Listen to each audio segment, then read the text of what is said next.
मधुरा, ए काय ग, काय होतंय तुला? काय झालं? मला काय नाही झालं. मग तुम्हाला असं लगेच बोलावून का घेतलंस? ओ ते होय. ते होय काय? चल आता डॉक्टरांकडे जाऊया. चल. अरे डॉक्टरांकडे जायची काही गरज नाहीये.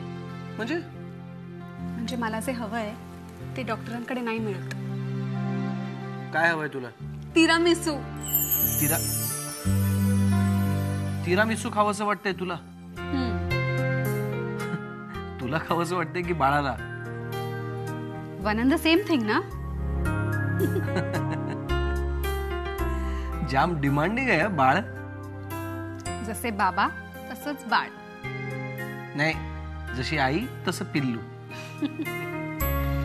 मंदार, किती छान वाटतं ना ऐकायला. पिल्लू, बाळ, किती गोड वाटतं.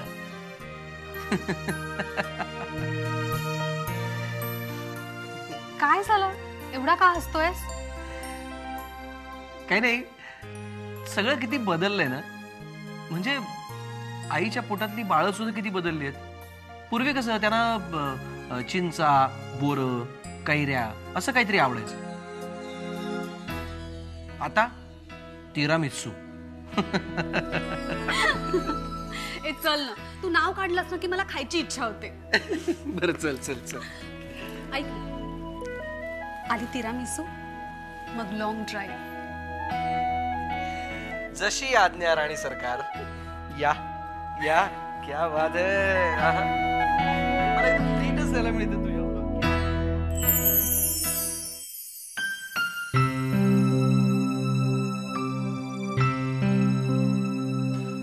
काय काय आज किचन मधून असे मस्त इंटरेस्टिंग वास येत होते. मेनू काय आहे नक्की?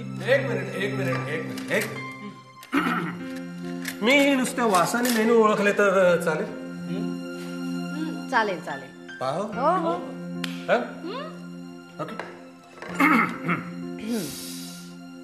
सोलकढी, गोव्याची चिकन शागोती, अय्या कसं काय? मेथीची भाजी. बाबा कसं काय ओळखलं तुम्ही? अरे वकिलाचं नाक आहे, कुठलाही वास ओळखतो. वा छान. हा एक मिनिट. अहो मगाशी मी तुम्हाला बघितलंय, तुम्ही चोरासारखे हळूच किचन मध्ये चिरून सगळ्या पदार्थांची चव बघितली आहे. हो का नाही? नाही बाबा, दिस इज नॉट फेअर. नाही दिस इज नॉट फेअर. मी होतो ना घरात, मला नाही सांगायचं. नाही, माझी काय हिंमत आहे. पण काय मला राहवलं नाही ना, म्हणून फक्त पातेल्यावरचं झाकण काढलं. मी पाहतो तू वाढायला काय तुम्ही.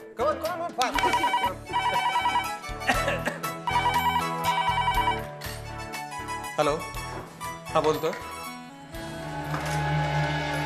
काय? कधी?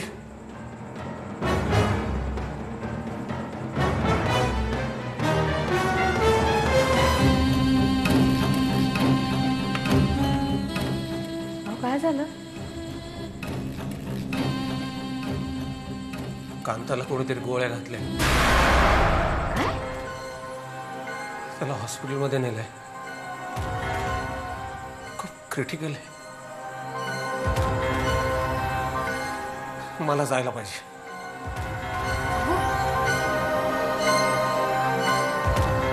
बाबा मी पण येतो. नाही नाही, नको. नंतर मी जाऊन येतो.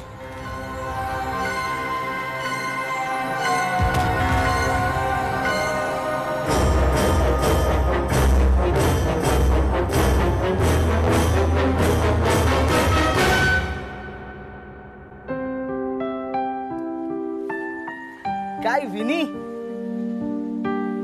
मिसेस विनी कामत. काय म्हणतेस? सगळं ठीक ना? आज काय एवढी चौकशी करतोयस? मला इथे येऊन 4 दिवस झाले. हो माहितीये मला, म्हणूनच म्हणतोय. विनी तुझा साधा पायाच मुरगळलाय ना. नवऱ्याने लगेच तुला माहेरी पाठवून दिली. कंटाळला बहुतेक. बट जोक सपाट. I must say Sushant is a very lucky man. तुझ्या तावडीतनं सुटला ना. तसं काही नाहीये. हो मग कसं आहे सांग ना विनी. तुझा फक्त पाय मुरगळला ना मला लगेच त्याने तुला पाठवून दिलं. हे बघ विनी, लग्न झाल्यानंतर ना मुलींनी मॅक्झिमम 4 दिवस आपल्या माहेरी यायचं असतं. त्यानंतर लगेच आपल्या सासरी कटायचं असतं. आम्ही काही तुला इकडे जास्त दिवस ठेवणार नाही आहोत. लगेच चलो फुटो.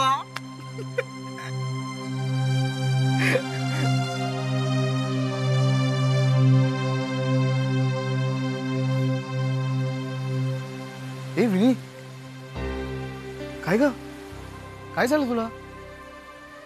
आय वॉज जस्ट जोकिंग यार.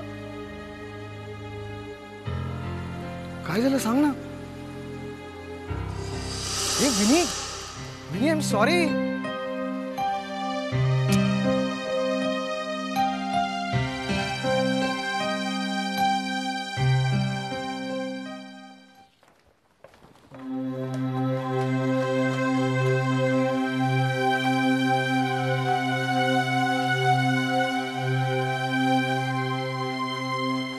मुक्ता कुठे आहे? त्या किचन मध्ये. पाठवू का? नाही ठीक आहे, मी बघतो.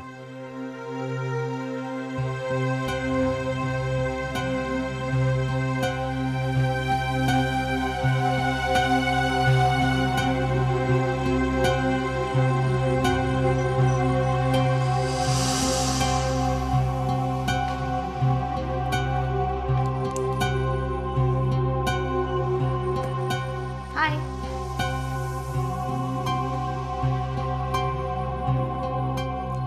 सागर जेवायला लगेच बसणारच का वेळ?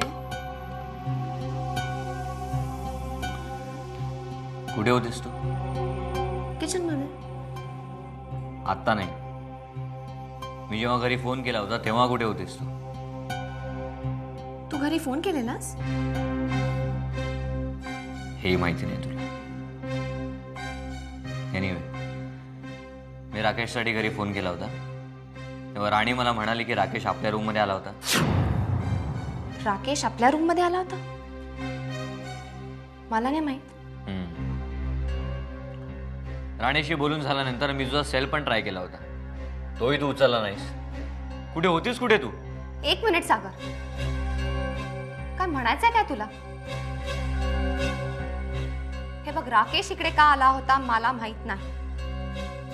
आणि हा प्रश्न तू त्याला विचार ना, मला का विचारतोयस? नाही, त्याला मी विचारणारच आहे. मला फक्त एवढंच सांग की त्यावेळी तू कुठे होतीस?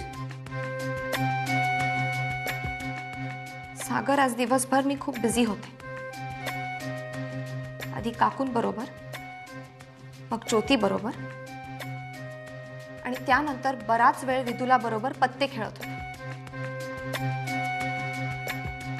सागर, तुला माहितीये या आधीही बरेच वेळा राकेश आपल्या रूम मध्ये येऊन गेलाय. तुला हेही माहितीये तो हे सगळे स्टंट्स का करतोय. अरे, आपल्यामध्ये गैरसमज व्हावा हीच त्याची इच्छा असते. पण आधीची गोष्ट वेगळी होती.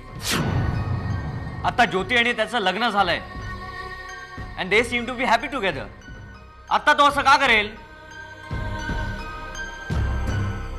कदाचित अजूनही जुन्या गोष्टी त्याच्या मनातून नसतील गेल्या. हो, आणि तुझ्या मनात? सागर,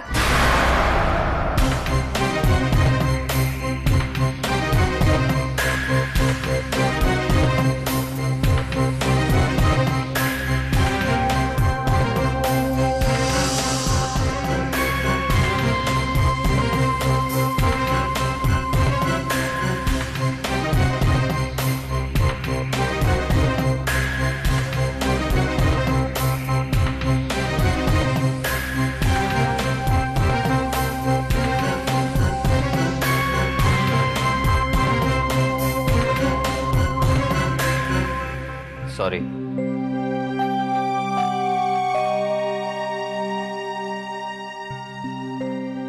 मला माहितीये तू खरं बोलतेस. राकेश मुद्दामच हे सगळं करत असेल, पण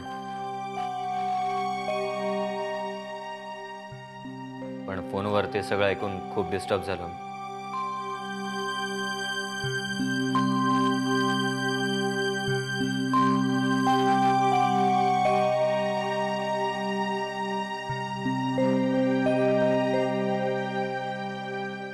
मुक्ता, मी तुला याआधी पण सांगितलंय, रूमच्या बाहेर जाताना रूमचा दरवाजा बंद करत जा. अरे हो, पण घरातल्या घरात या गोष्टी लक्षात नाही राहत. लक्षात ठेवावं लागेल. We have to be careful. तुला माहिती आहे ना. हे बघ मुक्ता, या असल्या छोट्या छोट्या गोष्टींमुळे आपल्यामध्ये गैरसमज नको प्लीज.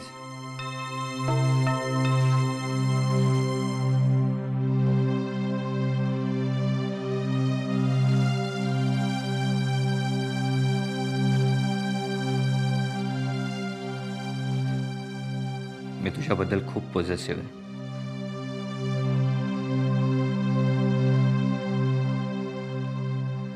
खूप प्रेम करतो मी तुझ्यावर.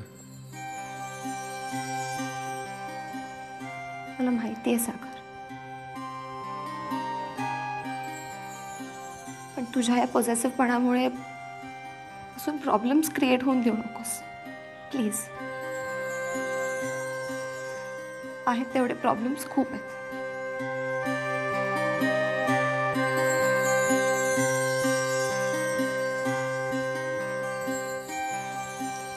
तू लवकर खाली ये, मी जेवायला वाटते.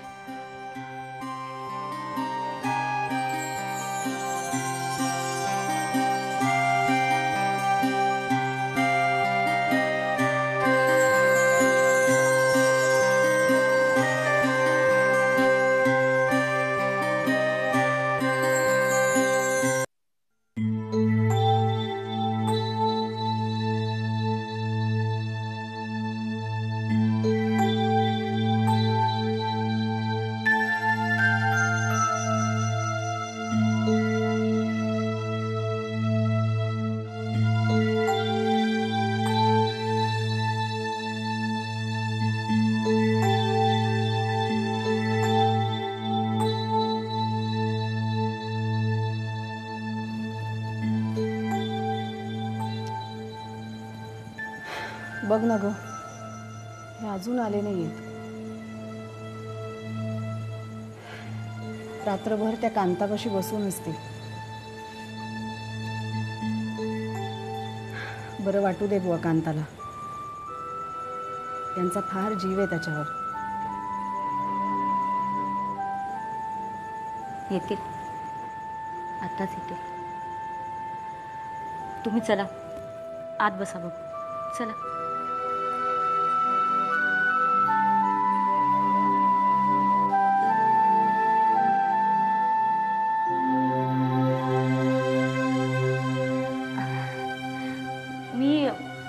मी पाणी आणते.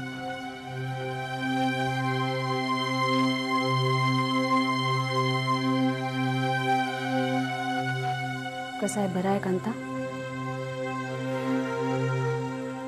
काय खरं नाही, क्रिटिकल कंडिशन आहे. काय होईल काय सांगता यायचं नाही. बाबा पाणी.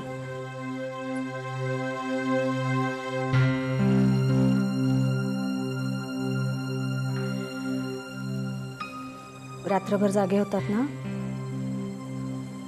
मी आता छान चहा करते, मग थोडा वेळ विश्रांती घ्या.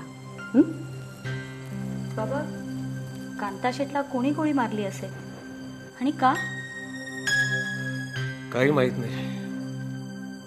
पण या कांतासारख्या माणसाला काही शत्रू कमी असतात का? अहो, जाऊ देत बरं ह्या आता जुन्या गोष्टी.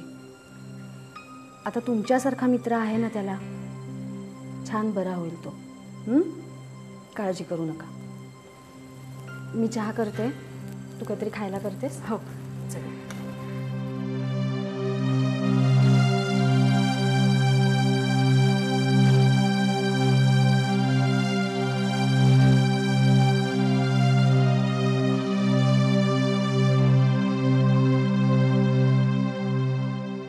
वा, चहा मस्त आला एकदम.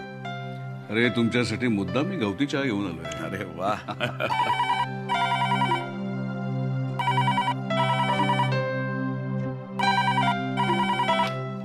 हॅलो, हो गोवर्धन बोलतोय. हा हो, त्याचं काय? काय बोलतोस काय तू? गेला?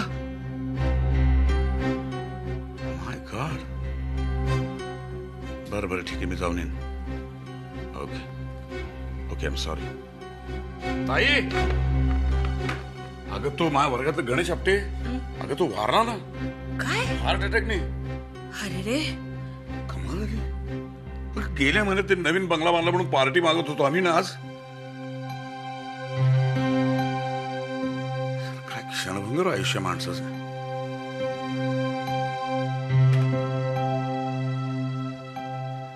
आयुष्याचा खरंच काही भरोसा नाही गोवर्धन. म्हणूनच माणसामध्ये प्रत्येक क्षण उपभोगण्याची वृत्ती हवी. तर त्या आपटेचा नंबर मिळतो का बघ.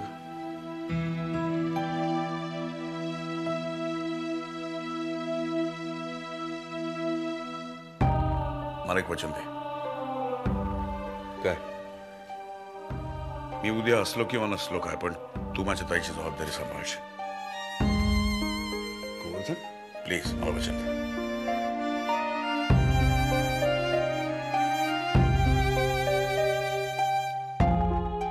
एकतर या गोवर्धन पर्वताला काहीही होणार नाही, पण तरीही तुला जर बरं वाटत असेल तर मी तुला वचन देतो. एक मित्र म्हणून मी अनुराधाची सर्वतोपरी काळजी घेईन. थँक्यू. काय नाही, बातमी ऐकल्याने मला माझीच भीती वाटायला लागली. निदान आपल्या घरातल्या माणसांचं भवितव्य निश्चित करणं ही तर माझी जबाबदारी आहेच असायला हवी, आणि ती मी मानतो.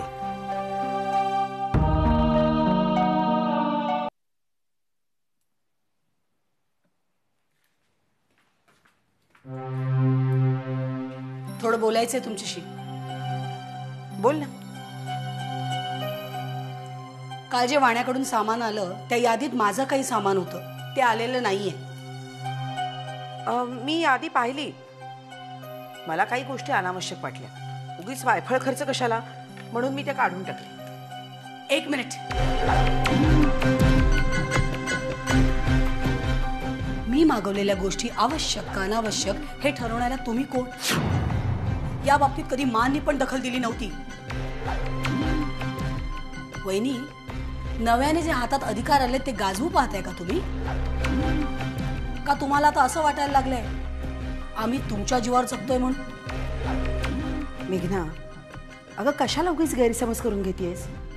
ज्या वस्तू घरात आहेत त्या उगीच नवीन आणून पैशाची नासाडी कशाला करायची? अरे वा, हे पैशाचं महत्व नव्याने कधीपासून कळायला लागलं?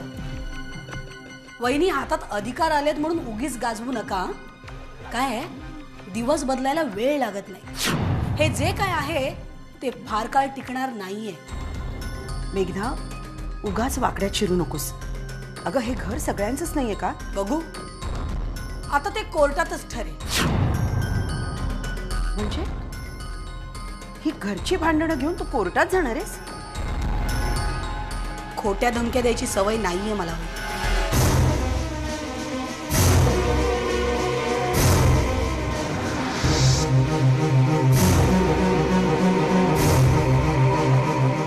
मग तूही एक गोष्ट लक्षात ठेव. कोर्ट कचेऱ्या करायची मलाही हौस नाहीये, पण म्हणून उगाचच आरोपीच्या पिंजऱ्यात मला उभी करणार असशील तर मीही ठणकावून उत्तर